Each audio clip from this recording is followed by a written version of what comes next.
Je m'appelle Tchabi Anike Belnis.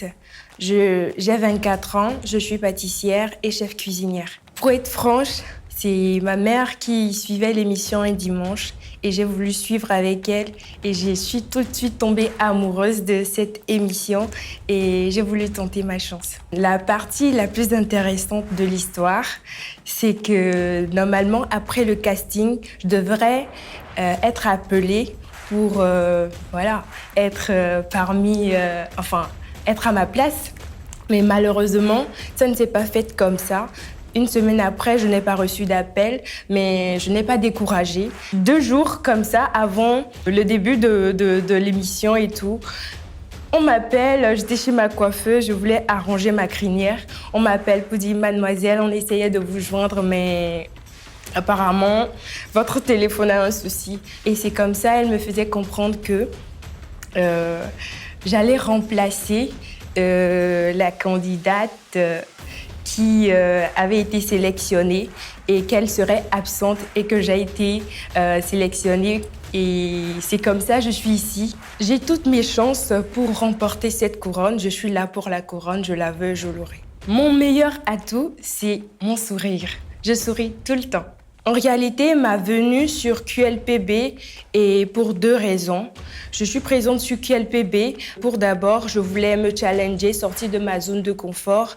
Et ensuite, je voulais porter un message pour sensibiliser les femmes victimes de violences conjugales qui n'arrivent pas à se libérer de leur prison dorée.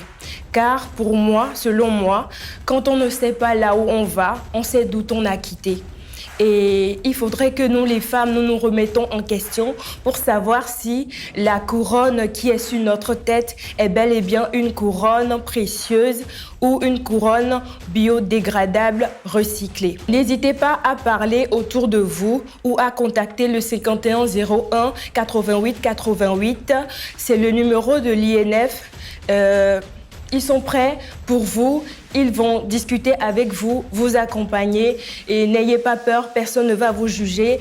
Ils sont là, il y a des psychologues pour vous suivre et tout ira bien. N'ayez pas peur. Je l'ai traversé et j'ai déjà été femme battue.